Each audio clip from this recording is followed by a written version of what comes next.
The night was cold, silent, and filled with the sound of distant gunfire echoing across the valley. We'd been stationed at the border for weeks, surrounded by sand, sweat, and exhaustion. But that night, the night I'll never forget, something happened that changed everything between us. His name was Ethan Cole, my commanding officer, tough, fearless, and always in control. I was just a recruit, barely 21, still learning how to survive. We were supposed to keep watch until dawn, just the two of us inside that small military tent while the storm raged outside. But when the silence grew heavier, so did the tension. He looked at me differently that night, not as his soldier, not as a subordinate, but as something he wasn't supposed to want. And when his hand brushed against mine, I realized this wasn't about duty anymore. It was about everything we'd been trying to hide. What happened next would blur the line between loyalty and desire, between obedience and truth. Because in war, it's not just bullets that can kill you. Sometimes it's what you feel. Stay until the end, because what we shared that night would change our lives forever. The desert at night had a silence that could crush your thoughts. The wind carried dust through the empty outpost, whispering against the canvas of our tent. We'd been assigned to guard duty with Lieutenant Ethan Cole, the one man every recruit both respected and feared. He was 35, a decade older than me, with the kind of presence that made even seasoned soldiers stand straighter when he walked by. I remember the way his shadow stretched long against the sand as he approached. Tall, broad-shouldered, the moonlight tracing the lines of his uniform. I tried not to stare, but there was something magnetic about him. Maybe it was the calm confidence he carried, or the way his eyes, cold blue, sharp as steel, seemed to see right through people. We hadn't spoken much that week. Orders were short, precise. Stay sharp. Check your perimeter. Don't let fatigue get you killed. That was all. But that night, as we sat side by side near the radio, the world around us felt smaller, like the darkness itself was closing in, trapping us together inside that tent. Ethan glanced over at me, his face half lit by the lantern. "You're shaking, Lopez," he said quietly. His tone wasn't mocking. It was measured, calm, almost protective. "I'm fine, sir," I answered, though my hands betrayed me, trembling against the rifle. It wasn't fear, at least not the kind I could admit. It was something else, something harder to explain. He studied me for a second longer, then looked away. "You'll get used to it. The waiting, the quiet. It messes with your head at first." "I thought it would be easier," I said, surprising myself by speaking. "Easier?" he repeated with a small, almost ironic smile. "Nothing about this job is easy. You learn to live with the noise inside your head. That's what survival really means." We sat there, just the two of us, listening to the wind push against the tent. The smell of sand and oil filled the air. Outside, a storm was brewing. Flashes of lightning revealed jagged silhouettes of vehicles and barbed wire. I wanted to ask him something personal, something beyond military talk, but I didn't dare. Then, out of nowhere, he broke the silence. "How old are you, Lopez?" 21, I replied. "Just turned last month," he nodded slowly. "You remind me of myself at that age. Thought I knew everything. Thought I was invincible." He paused, then added softer, "You're not. None of us are." His words hit me harder than I expected. Maybe because I saw something human in him for the first time, something beyond the uniform. For a moment, he wasn't just my superior officer. He was a man who'd seen too much, felt too much, and was still standing. The storm grew louder, rattling the tent poles. A sudden gust blew the flap open, letting cold air whip across the room. I jumped to my feet to secure it, but my hand slipped. Ethan stood up behind me, his hand brushing mine as he reached over to tie the canvas. It was nothing, just a brief touch, but it sent a shock through me so strong I almost forgot to breathe. He froze for half a second. I could feel his breath near my neck. Then he stepped back abruptly, clearing his throat. "Get some rest, Lopez. I'll take first watch." "Yes, sir." I lay down on the thin cot, pretending to close my eyes, but every sound, every movement was amplified. I could hear him pacing slowly, the sound of his boots against the sand floor. Then finally, he sat down near the entrance. The faint glow of his cigarette lighting his profile. The lightning outside flashed again, and for an instant I saw his face, calm, thoughtful, but with something else there, something restless, something he was fighting to control. I turned over, trying to sleep, but my mind wouldn't stop racing. Why did his presence make me feel this way? Why did I keep thinking about his voice, his eyes, the way he'd looked at me before stepping back? "Can't sleep?" His voice broke the silence. I hesitated. "Not really, sir." He exhaled slowly, watching the smoke curl upward. "It's the storm. Happens to everyone their first time out here. I don't think it's just the storm," I said quietly. He turned his head toward me. "Then what is it?" I didn't answer. My heart was pounding so hard I thought he could hear it. He stood up, walked over, and stopped just beside my cot. "Lopez," he began, his tone softer than I'd ever heard it. But before he could finish, thunder roared outside, shaking the ground beneath us. The radio crackled to life, static, then a distant voice calling for backup. Ethan grabbed it immediately, all business again. "This is Outpost 17, copy that, over."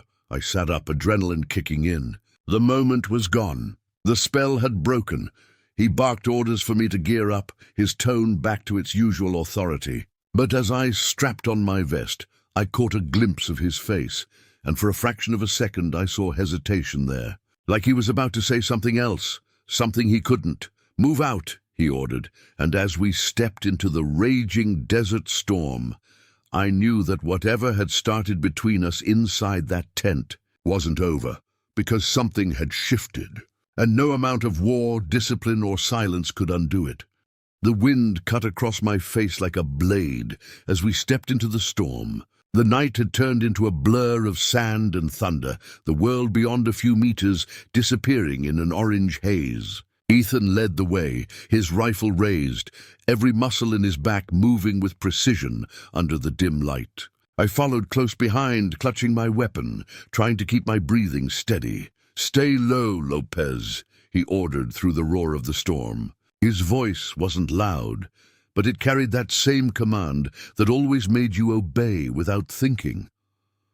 We moved through the darkness, toward the sound of gunfire echoing in the distance. The base had called for support. A supply truck had been ambushed about 3 miles east. I'd never been in a live combat situation before. My stomach tightened with each step. As we reached the rocky ridge overlooking the valley, we could see flashes of light far ahead, explosions, tracer rounds cutting through the night. Ethan dropped to one knee, signaling for me to do the same. "We'll wait for the others," he said. "We move on my word." I nodded, but I couldn't take my eyes off him. The wind whipped his hair, the sharp lines of his jaw illuminated by each flash of distant fire. Even covered in dust and dirt, there was something unshakable about him, strength that wasn't just physical. Suddenly the radio crackled again. Static, then a voice, broken, panicked. "They're gone. It's an ambush. The transmission cut." Ethan's head snapped toward me. "Move!" he shouted. We sprinted downhill as the first explosion ripped through the ridge behind us. The ground shook, throwing me forward. I hit the dirt hard, sand filling my mouth. Ethan grabbed my vest, hauling me up before I could even process what happened. "You good?" Yeah," I coughed, my ears ringing. He didn't let go of my vest as he pulled me behind a rusted vehicle. Bullets whizzed through the air, snapping into the metal around us. "Stay down!" he barked, leaning out to return fire. The smell of gunpowder and burning oil filled the air. My hands trembled, but I kept shooting, blindly at first, until his voice cut through the chaos. "Focus on the sound. Short bursts." I did what he said, forcing myself to breathe, to aim. The echoes of our rifles mixed with thunder. Every second felt stretched, like time itself refused to move. When it finally went quiet, the only sound left was the rain, heavy and relentless. Ethan scanned the area, his finger still on the trigger. "Cease fire," he said softly. "They're gone." My pulse pounded in my ears. I could barely stand. He walked toward the overturned truck, flashlight cutting through the smoke. I followed, stepping over debris, my boots sinking into the mud. Bodies, some of ours, some not. The reality hit hard, and for a moment I couldn't breathe. Ethan crouched beside one of the fallen men, checking for a pulse. He shook his head. "Too late." His voice cracked, just slightly. "Sir," I said, trying to speak through the lump in my throat. "What now?" He looked up at me, his eyes reflecting the pale glow of the flashlight. "Now we make sure this doesn't happen again." He stood, gripping my shoulder. "You did good tonight, Lopez." I wanted to thank him, but the words stuck. The touch of his hand burned through my soaked uniform. For a second, we just looked at each other. The rain hitting his face, washing away the dirt and blood. That moment felt suspended. Wrong and right all at once. His hand lingered on my shoulder, then fell away. He stepped back, looking around. "We'll take shelter in the wreckage until the storm passes." We found a small, half-collapsed building nearby, just enough to keep the rain out. Ethan dropped his pack, the exhaustion finally visible on his face. He sank down against the wall, running a hand through his wet hair. I sat across from him, my back against the opposite wall, knees pulled up to my chest. For a while, neither of us spoke. The only sound was the rain hammering the roof. Then he said quietly, "First time seeing that kind of thing?" I nodded. I thought I was ready. "Guess I wasn't. No one ever is," he said. His eyes met mine. "You don't just get used to death, you just learn to keep walking." He leaned forward, elbows on his knees, his face softened by fatigue. "You kept your head out there. Most rookies don't. You dragged me out of the fire, sir," I said, half smiling. "I wouldn't call that keeping my head." That made him laugh, just a small, tired sound that faded into a sigh. "Maybe, but you didn't freeze. That matters." Silence again. But it wasn't uncomfortable. It was heavy, charged, like the space between us was saying what neither of us could. I looked at him, really looked. The scar along his jaw, the faint tremor in his hand when he lit another cigarette. He wasn't the untouchable officer everyone thought. He was human, raw, haunted, real. "Why did you join the army, sir?" I asked suddenly. He exhaled, smoke curling toward the ceiling. "Because I didn't know who I was without it." He glanced at me. "What about you?" "I thought it would make me stronger," I said. "Turns out it just makes me feel smaller." He stared at me for a long time, then smiled faintly. "You're more self-aware than most men twice your age." My chest tightened. "You don't talk to anyone else like this, do you?" His eyes held mine. "No." The rain outside grew quieter, softer. I could feel my heartbeat in my throat. He leaned forward just slightly, his voice barely above the rain. "Get some rest, Lopez. We'll move at sunrise." I wanted to say something, to ask if this meant what I thought it did, but I just nodded, lying back against the wall. When I closed my eyes, I could still feel his gaze on me, protective, conflicted, and something else entirely, something that could get us both destroyed. The morning after the ambush was eerily quiet. The desert that had roared through the night now felt hollow, still, and heavy with the smell of burned fuel. The light of dawn cast everything in pale gold. The sand, the wreckage, even the faces of the men we lost. I stood beside Ethan as the medics loaded the last bodies into the transport. He hadn't said a word in hours. His uniform was torn, streaked with mud and blood, but his posture stayed straight, the image of discipline. I could see the exhaustion behind his eyes, though, that same weight he carried since the night before. I wanted to say something, anything, but all that came out was, "You didn't sleep either, huh?" He glanced at me, his jaw tightening. "Couldn't." We rode back to base in silence. The truck bounced over the sand, each bump jarring through my spine. Ethan sat across from me, staring out the window, his hand clenched around his dog tags. Every now and then, his gaze flicked toward me, just for a second, but enough to send a current through my chest. When we reached the camp, the sun was high, the air thick with heat. The commander ordered everyone to rest, but Ethan stayed behind to debrief. I was supposed to go to the barracks, but instead I found myself outside his tent, hesitating. The flap was half open, and I could see him inside, sitting at his desk, head bowed over a pile of reports. He looked different in the daylight, less untouchable, more human. I watched him for a moment before he said, without looking up, "You planning to come in, or are you going to stand there all day?" My heart skipped. "Sorry, sir." He gestured for me to enter. "Close the door." I did, and the small space felt instantly smaller. The hum of the generator outside faded, replaced by the sound of our breathing. He didn't look at me as he spoke. "You did well out there, Lopez. You followed orders. You didn't break. That's rare for a first-timer." "Thanks," I said quietly. "I just did what you told me." Finally, he lifted his gaze. "That's why you're still alive." His voice softened just a little. "I meant what I said last night. You've got instinct. You listen. You think. Don't lose that." He leaned back in his chair, studying me. "But tell me something. Why are you still here?" "What do you mean?" "I dismissed everyone an hour ago," he said, his lips curving into a faint smirk.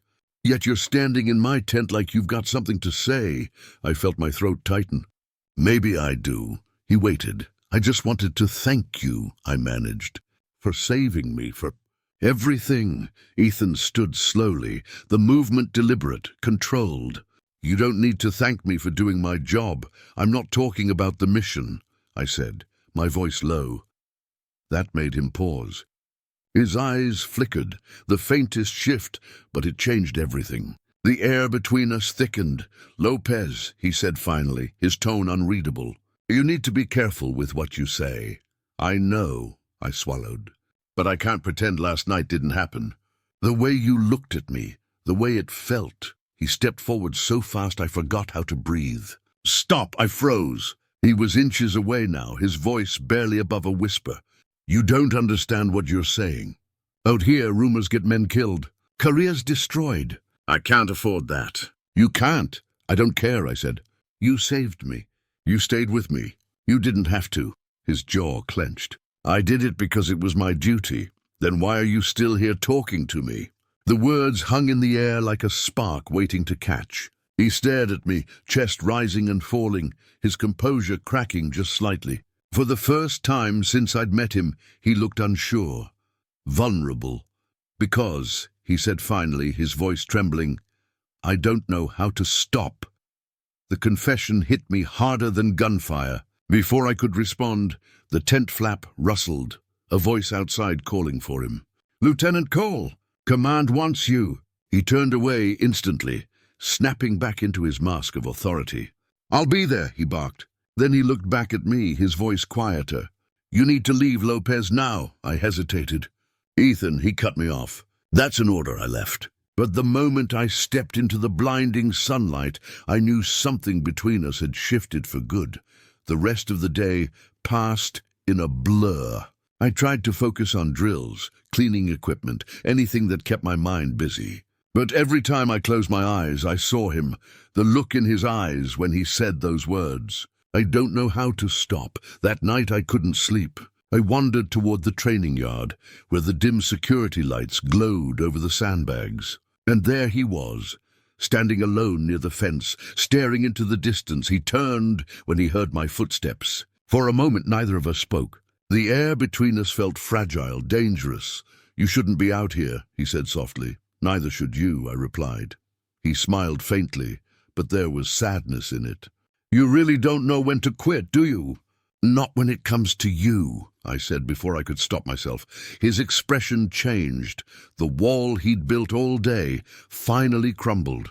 He stepped closer, slow, deliberate, his boots leaving marks in the dust. "Do you have any idea what you're doing?" "Yeah," I said, meeting his gaze. "Something I should have done last night." He stopped just inches away, his breath warm against my face. "If anyone sees us—" "No one will," I said. "Not here." Lightning flashed in the distance, painting his face in white and shadow. His hand lifted slightly, hesitated, then brushed against my arm. A small, trembling touch that felt like fire. Then he stepped back, breaking the moment before it could become something more. "Go back to your tent," he said, voice hoarse, "before we both make a mistake." I wanted to argue, to stay, to say that whatever this was, it wasn't a mistake. But the way he looked at me, torn between fear and longing, made me obey. As I walked away, I heard him whisper something behind me, carried by the wind. God help me. I can't keep pretending. The alarm went off just before dawn, a sharp, metallic wail that sliced through the base and tore me out of sleep. I bolted upright, my pulse racing. Shouts filled the air, orders, panic, confusion. The ground trembled beneath me. An explosion cracked somewhere near the southern perimeter, shaking the barracks. Before I could think, I was up and running, grabbing my gear. My rifle, my vest, boots half-tied. The world outside was chaos. Smoke rising in thick black columns, soldiers sprinting toward the outer wall. In the blur of movement and noise, I heard the one voice that cut through everything. Lopez. On me. It was Ethan. He was already in his combat vest, rifle slung over his shoulder, face streaked with ash and sweat. Even in the midst of madness, he was a calm center, focused, commanding. I ran to him, adrenaline drowning out fear. What's happening? I shouted. Mortar fire, he replied, scanning the horizon. They're testing our defense, maybe more coming. The base shook again. Dirt rained down from the roof of a nearby tent. Ethan grabbed my arm, pulling me down behind a concrete barrier. Stay low! The blast wave rolled over us, the sound so loud it was almost silence. For a second I couldn't hear anything, just the pounding of my own heart. When I looked up, he was watching me, making sure I was still conscious. His eyes, fierce, unwavering, brought me back to focus. Breathe, Lopez, he said, gripping my shoulder. You're fine. You're with me, I nodded, forcing air into my lungs. What do we do? He peeked over the barrier. We hold until reinforcements arrive. Stay on my left. We moved fast, ducking between sandbags and vehicles. The air smelled of metal and burning fuel. Bullets snapped through the haze, each one a whisper of death. My hands shook, but Ethan's presence grounded me. His steady movements, his control, his voice cutting through the chaos like it was the only real thing left in the world. We reached a checkpoint near the southern gate. Half the wall was blown open, smoke and debris covering the ground. A wounded soldier was pinned beneath a fallen beam, crying out for help. Ethan didn't hesitate. Cover me! He barked. I laid down, suppressing fire while he rushed forward, muscles straining as he lifted the beam. The man screamed, then went still as Ethan pulled him free. He carried the soldier on his back. His strength, his sheer determination was staggering. When he dropped the man next to me, my chest ached with something more than adrenaline. It was admiration, yes, but also something deeper. Something dangerous. Good shooting, Ethan said between breaths. You're learning. Before I could reply, another explosion hit nearby. The blast knocked us both to the ground. I hit my head, the world spinning in flashes of light. When my vision cleared, I saw Ethan lying a few feet away, motionless. Ethan! I scrambled to him, dragging myself through the dirt. Ethan talked to me. He groaned, his eyes fluttering open. Blood streaked down his forehead. I'm fine, he muttered, but his voice was weak. No, you're not. I ripped a strip from my sleeve and pressed it against the wound. My hands were shaking. You're bleeding. He caught my wrist, stopping me. Lopez, he said, voice low but steady. Focus, we're still in this. A shout echoed from behind us. They're flanking the east side. Ethan tried to stand, stumbled. I wrapped his arm over my shoulder, supporting his weight. You're not going anywhere alone, I said. He didn't argue this time. We moved together toward the east wall. Every step felt endless. Gunfire, shouting, the smell of smoke and death. My whole body trembled under his weight, but I refused to let go. When we reached the corner, I saw what he saw. Shadows moving through the smoke.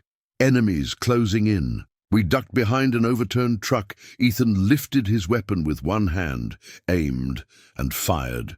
Precise, controlled, even bleeding, he was unbreakable. I fired beside him, copying his rhythm, his breathing. It felt like we were one heartbeat, one movement.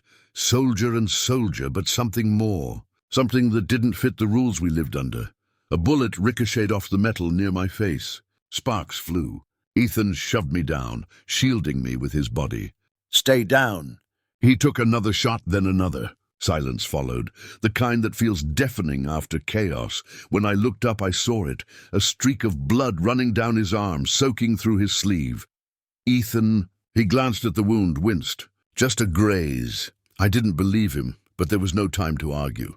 The gunfire was fading. Reinforcements were arriving. The storm was ending. We waited until the last echo of combat died out. Then finally the base fell silent again. Ethan leaned against the truck, breathing hard. His hand trembled as he wiped his brow. I crouched beside him, reaching for his arm. "Let me see," I said. He hesitated, then let me pull the fabric aside. The cut was deeper than he admitted, dark, bleeding steadily. I pressed my palm against it, feeling his pulse through my skin. "You're too stubborn for your own good," I whispered. He looked at me, really looked. The mask was gone. The officer, the soldier, the authority, all stripped away. What was left was just a man, raw and tired, staring at someone he wasn't supposed to want. "Lopez," he said softly. "You should have left me." "I wasn't going to leave you," I said, my voice cracking. "Not again." He reached out, his hand brushing the side of my face, leaving a streak of blood across my cheek. "You don't know what this means." "I do," I said. "It means we're alive." For a moment, neither of us moved. The sun was rising behind the smoke, casting light over everything, the ruins, the dead, the broken walls. And thus Ethan leaned forward, close enough that I could see the exhaustion in his eyes, the pain, the conflict. "You can't save me, Lopez," he said quietly. "I've already crossed too many lines." I swallowed hard. "Then let me cross this one with you." He didn't respond. But his eyes said everything. Then slowly, deliberately, he pressed his forehead to mine. Not a kiss, not yet, but a moment suspended between survival and surrender. And for the first time, the war outside didn't matter, only this did. 3 days after the attack, the desert was quiet again. Too quiet. The chaos had burned itself out, leaving behind scorched sand, twisted metal, and silence heavy enough to drown in. Reinforcements had come, medics patched wounds, and reports were filed. But something in the air felt colder, heavier. Ethan hadn't spoken to me since that morning. He was back to being Lieutenant Cole, the model officer. Orders crisp, posture perfect, eyes unreadable. But every time our paths crossed, there was a flicker of something in his gaze, something buried, restrained, dangerous. I knew what it was, because I felt it too. We'd crossed a line that night, not with words, not with touch, but with something deeper. And now the line was hunting us back. That afternoon, a message went out from command. All survivors of the southern perimeter ambush were to report to debrief. Standard procedure, they said. Just routine. But as soon as I stepped into the tent and saw the man waiting there, Captain Harris, I knew it wasn't routine at all. "Private Lopez," Harris said, his tone sharp.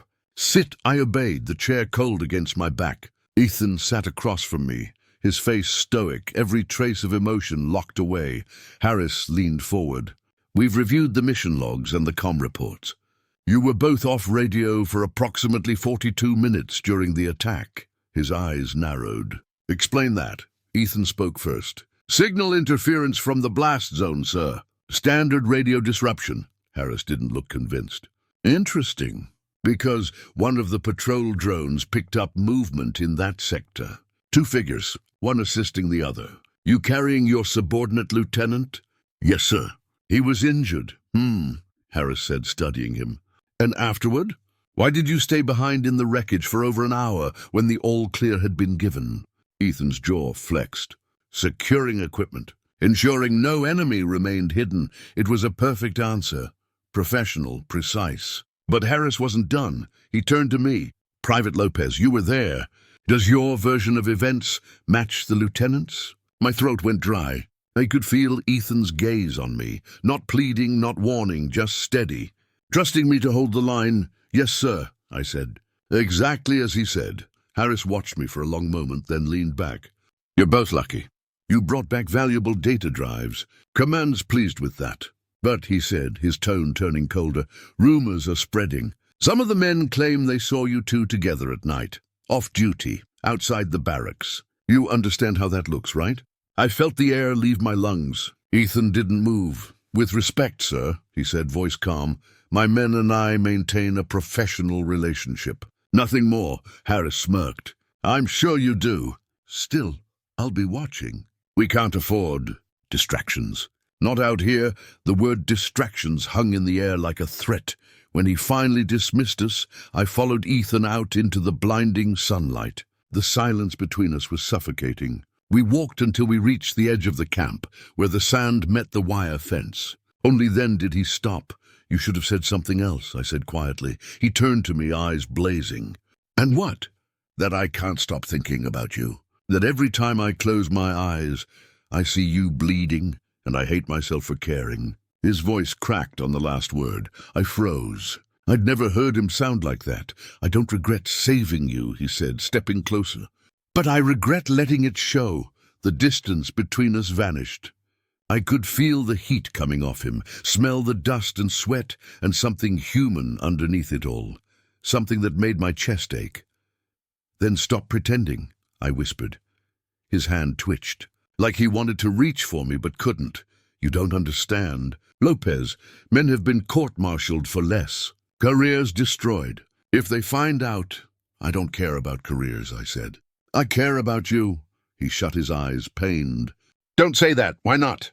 "Because it makes it real." For a moment neither of us breathed. The desert wind whipped through the fence, rattling the metal links like a warning. He opened his eyes again, and for once they weren't cold. They were broken. "If this gets out, they'll discharge us both. You'll lose everything you worked for." "Maybe some things are worth losing," I said. He stared at me, then shook his head. "You don't know what you're saying." I stepped closer, lowering my voice. "Then make me understand." That was it, the breaking point. His control, his discipline, all those walls he'd built around himself, they shattered. He grabbed my arm, pulling me against him, his forehead pressing to mine. His breath came out shaky, desperate. "God, Lopez," he muttered. "You drive me insane." "Then stop fighting it." For a moment I thought he would. The world felt suspended. The heat, the noise, the risk, all vanished.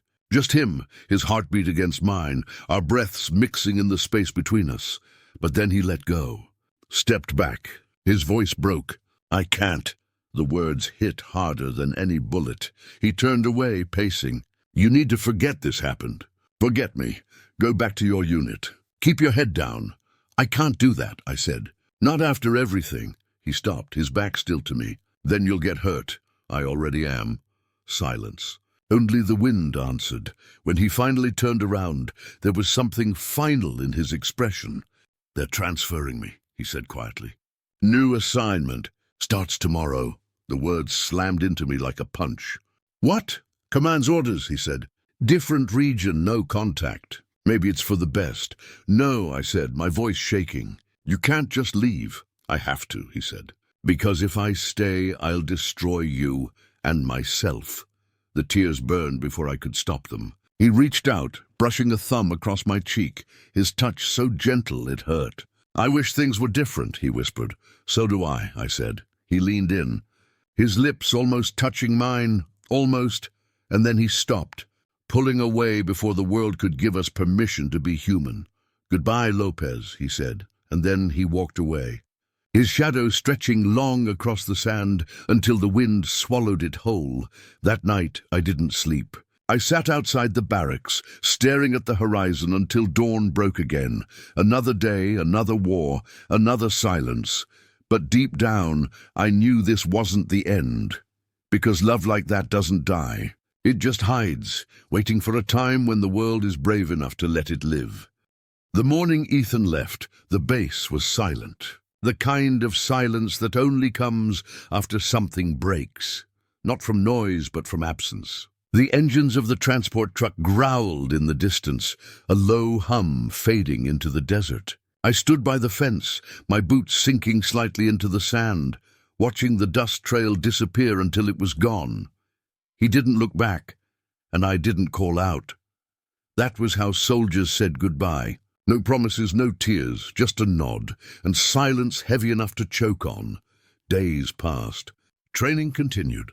Patrols came and went. But nothing felt the same. The food had no taste, the jokes didn't land, the nights were too long. Every time the wind rattled the tents, I imagined it whispering his name. Ethan Cole, my commanding officer.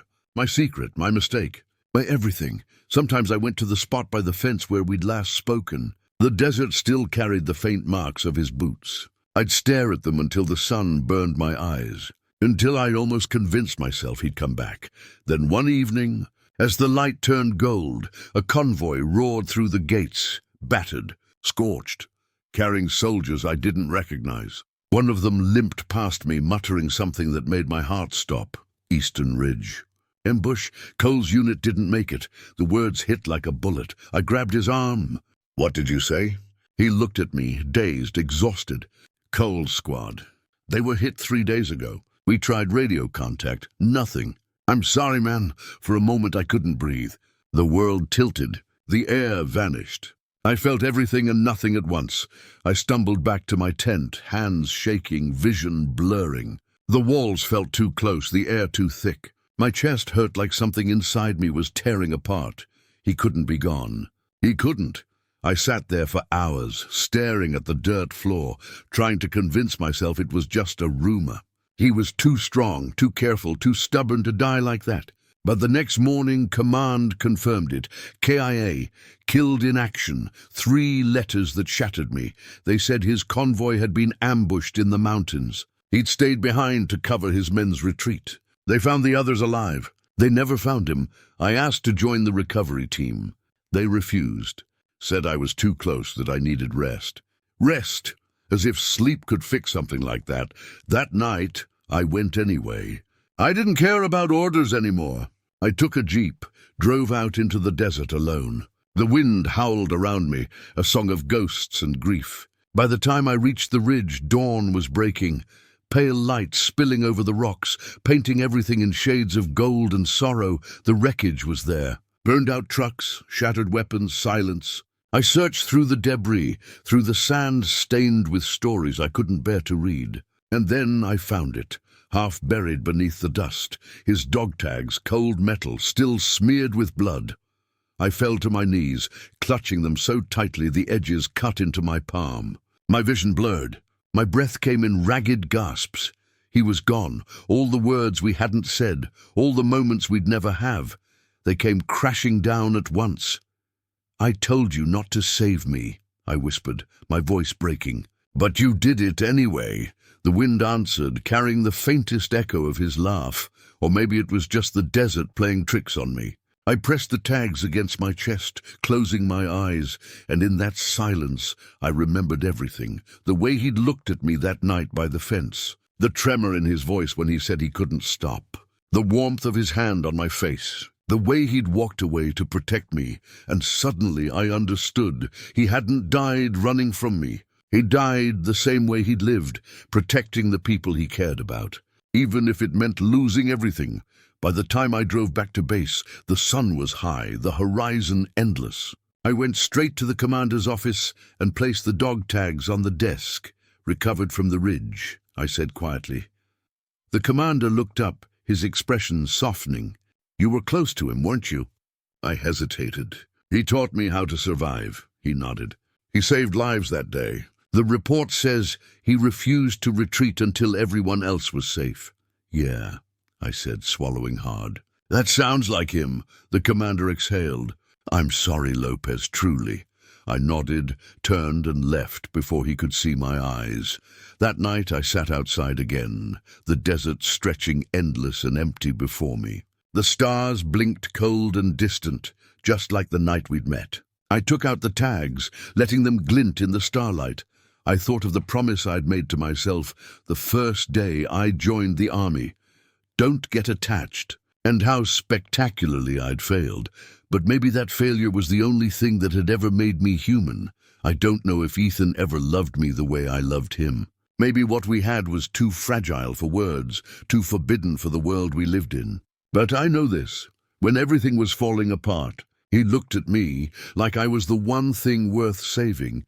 And maybe that's what love really is, not the kind that gets written in letters or celebrated in daylight, but the kind that stays hidden, whispered in the dark, and carried in silence long after one of you is gone. I still wear his tags around my neck, not as a reminder of loss, but of courage. The courage it took to love him, even when I wasn't supposed to. The courage it took for him to die with honor, and for me to live with memory. The desert hasn't changed. The wind still howls. The stars still burn, but every time I look up at them, I imagine one shining just a little brighter, for him, for us.